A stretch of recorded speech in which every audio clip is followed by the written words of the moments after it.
What? Well, it kind of makes sense.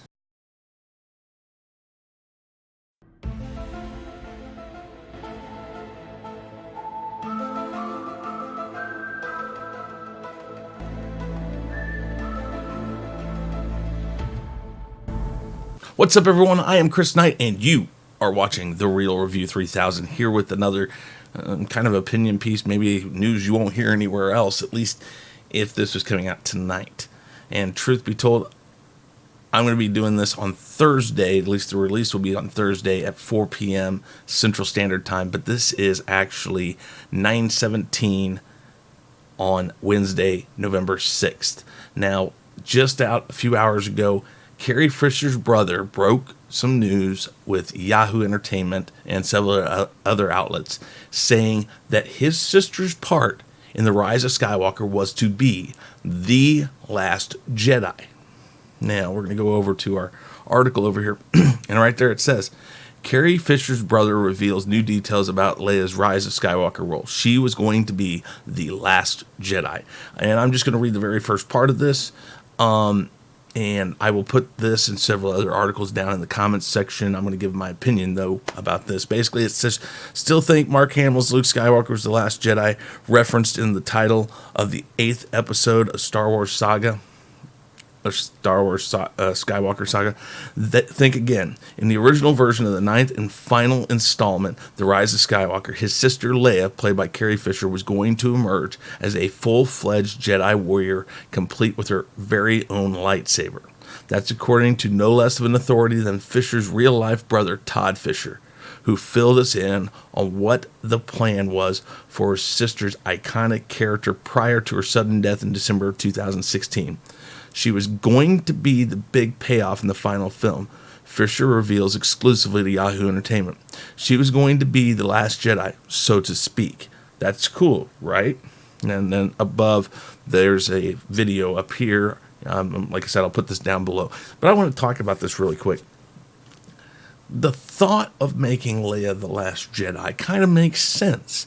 The Rise of Skywalker, as we know it currently, with what we've seen in the films, it's Luke and Leia still, who are the only Skywalkers, real Skywalkers. Yes, it's Kylo Ren, a Skywalker partially, but he's not like a full-fledged Skywalker. So it kind of makes sense that you would see that Leia would come up to take the place because of the strong roots in the Force that the family has.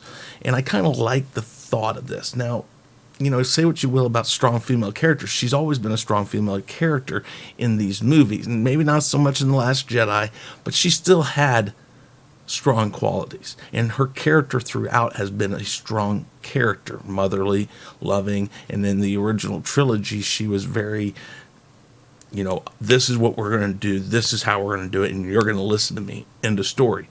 So it makes sense that you would do this. And of course, that's kind of the point, I guess. And that would make sense. And that would feel okay. As opposed to now it looks like Rey might be that Last Jedi or whatever. But to do that would also kind of break a trend of these new trilogies where they haven't really honored the original characters as much as they should. If they had gone this route from the beginning and given Han a really, really important part in the first of this new trilogy, and then really made Luke's part really strong and fulfilling and meaningful in the second part of the trilogy, then in the third part, this would only be logical that they would go that route. So to think that they would have given Leia such a big part in this trilogy is kind of stifling, to think that they would do it at the end. And they didn't do it for Harrison Ford or for Mark Hamill. So I kind of wonder what was the thinking of the handling of the other two characters, if they were going to handle Leia's character so well in the ending of this trilogy. Now, I say handled so well, I don't know how it would have come across. I don't know how much of a part that she would have played, except for maybe at the end just show up in robes and a lightsaber and go like, I'm going to take everybody down now, you know, whatever. Who knows? I mean, they haven't done a great job of showing the original cast in a great light. So it could have been, blundered upon, or it could have been just thrown together and mixed in and whatever. I mean, so I kind of find this really interesting that this was the route that they were going to go and that they didn't treat the rest of the legacy characters this way. So let me know what you think down below in the comments. Tell me what you think. How would you have handled this trilogy ending with Leia being the Last Jedi? Would you have liked that? Would that be a fulfilling end even after the Last Jedi and the problems Last Jedi had? Let me know what you think down below in the comment section. Remember, down in the description, I will have at least like 3 different links to different parts of this type of interview that he did. Also, do us a favor. Remember, hit that like button, smash it. Also, hit the bell so you know when we're coming out with new stuff. And hit that subscribe button so we can go up, up, up. Remember, hashtag PandaSuitMary. Ask me what that's about. Everybody, I am Chris Knight. This is The Real Review 3000, and I'm officially out of here. Hey guys, subscribe to both channels, and make sure to check out our friends in the Fandom Minutes. You can find us on YouTube, Twitter, Facebook, Instagram, and BitChute, and you can also send us an email at sean@seanstackhousereacts.com and chrisknight@therealreview3000.com. Be sure to swing by our Teespring store to pick up some awesome merchandise.